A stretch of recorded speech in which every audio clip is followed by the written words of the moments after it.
So I just had one of the worst weekends of Call of Duty in a while, and a lot of ideas went through my mind. I wanted to rant about it, I wanted to forget about it, I wanted to just talk about, I don't know, an attachment or an optic or something I think you should use. I wanted to review a class, I wanted to do a rant about the COD community, and I realized the only thing keeping me from making a video about what I did wrong this weekend when it came to Call of Duty is that now when I live stream and I'm having bad games, smartasses in my chat are gonna tell me how to play better because, of course, gameplay looks very different from a spectator standpoint than when you're actually in the heat of a game. So while that is going to be annoying, I think I'm gonna swallow that so that I can help you guys with your gameplay because I wanna just assess what I did wrong all weekend. So let's get right into this with the first mistake I made this weekend, and that was I didn't eat well, I didn't drink enough water.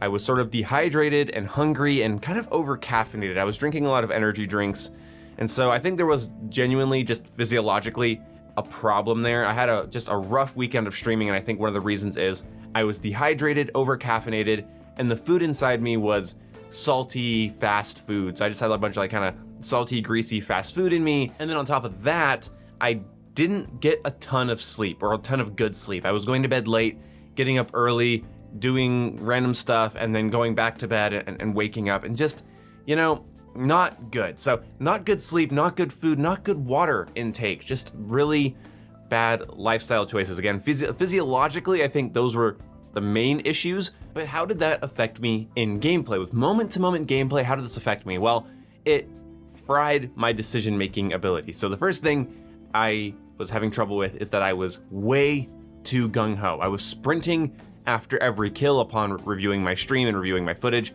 I was sprinting after every kill and messing up so many potential streaks by getting way too overzealous and diving headfirst into combat.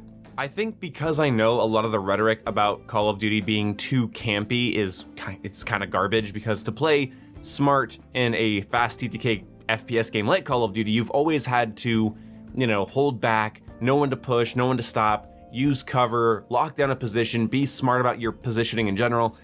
And I know that in my logical brain, but that sort of internet discourse, you're camping, this is boring gameplay, that kind of runs through my head and kind of forces me into a gung-ho sort of cowboy state where I'm just pushing enemies I have no business pushing and losing gunfights I have every expectation of losing. Sprinting after every kill and constantly pushing forward and never doubling back makes you a predictable, easy target. Even if you were completely invisible off the UAV and the compass and you weren't leaving death markers behind the enemies you killed, people would eventually just figure out that every time this guy kills somebody, he sprints towards the rest of us. And I made that mistake pretty much all weekend. Worse than that, I was doing that with battle rifles as well as SMGs, and it was just not a good time. The next thing is I was staring at my gun. I realized this at the end of my last live stream of Sunday, and it definitely improved my gameplay to notice that my eyes were fixated on my gun and my optic or whatever it might be, instead of on my enemies. This is something that happens when you're sort of stressed. You get tunnel vision on one aspect of the game, and instead of letting, you know, yourself breathe, slow down, and take in the surroundings and let your eyes track targets and areas where targets are gonna be, you fixate on your iron sights. And it makes recoil feel heavier than it actually is, because instead of relying on muscle memory and learning the patterns of the weapon, you are watching your front blade or your dot bounce around, and it becomes actually kind of anxiety inducing in a small way, because you are meticulously trying to move the reticle onto the enemy instead of just letting muscle memory take over, locking your eyes on the enemy and letting your hands do what they've been doing for years. That tunnel visioning is so bad, and I noticed that I had tunnel vision in many areas of my gameplay, such as actually staring down tunnels and passageways and lanes, watching doorways for too long, or just again staring at my gun. I just got tunnel vision and I wasn't making good moves and maneuvers, taking in the environment and fixating my eyes on targets. Instead, I was staring at my sights, which is just a bad habit. This brings me to the next thing I did wrong, and that is I constantly stressed about my attachments. I was constantly stressing about which muzzle device, which foregrip.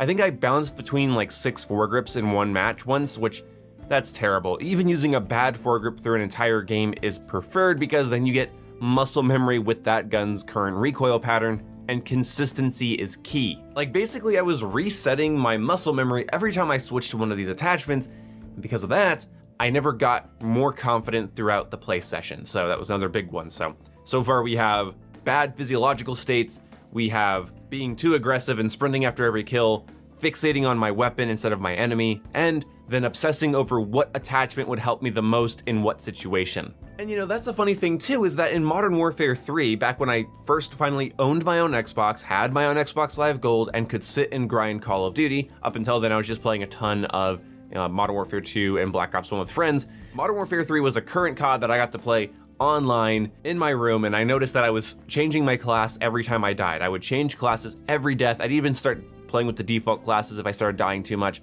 I played terribly because of it until I fixated on the UMP45 until I got it gold, and I realized, oh, learning one weapon at a time and getting used to it and good with it is going to make me play better than constantly swapping every time I think the gun is the problem.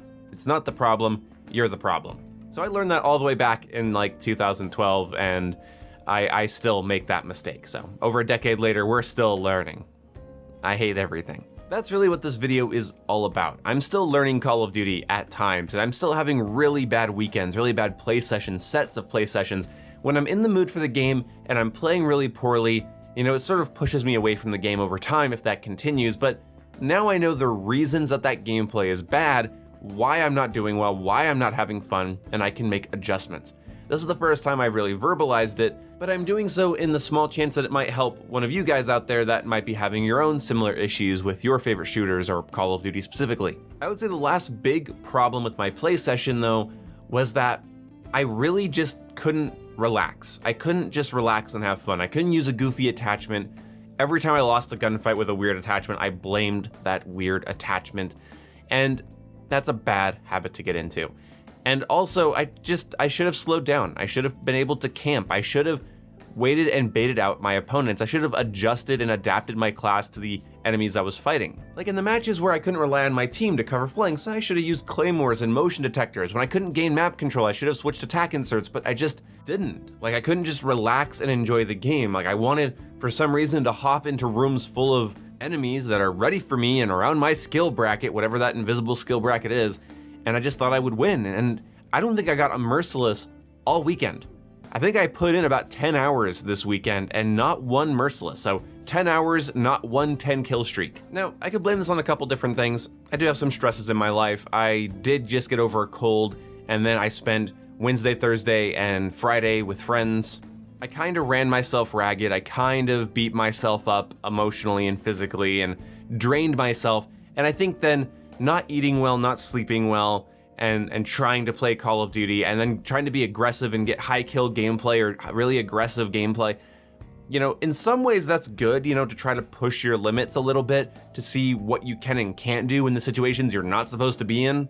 But I could have had so much more fun if I would have taken a breath, chilled out, watched my angles of exposure, held cover, used power positions, and just played intelligently. So if you find yourself tunnel visioning on your gun instead of watching your enemies, or obsessing over your attachments, or sprinting around after every kill, or your sleep schedule and diet is terrible, like, don't expect to play amazing. Call of Duty's really never been a game I relax with, it's never been a zen garden to me, but it's definitely something that benefits from being relaxed, and being a tense, grumpy, tunnel vision, sleep-deprived asshole is just no way to play Call of Duty. And now, what I want to say is if anybody enters my chat next time I'm streaming and says, "Boom, did you eat enough? Did you over-caffeinate again today? Haha, are you tunnel visioning? Watch your enemies."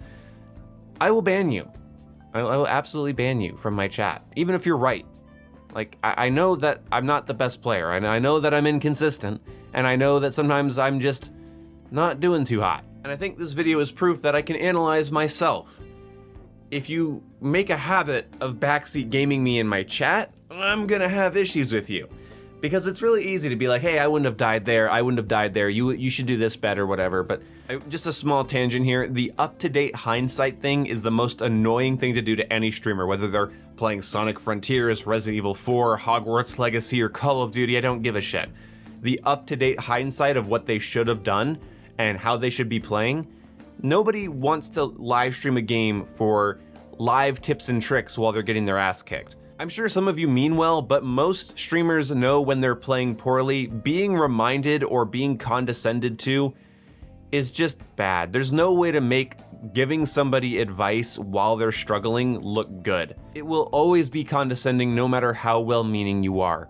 But either way, I'll see you when I see you guys. Just had to get that off my chest and had to get all this off my chest. Hopefully you guys can learn from it. I'll see you when I see you. Goodbye. And before you say it, skill issue. Fuck you.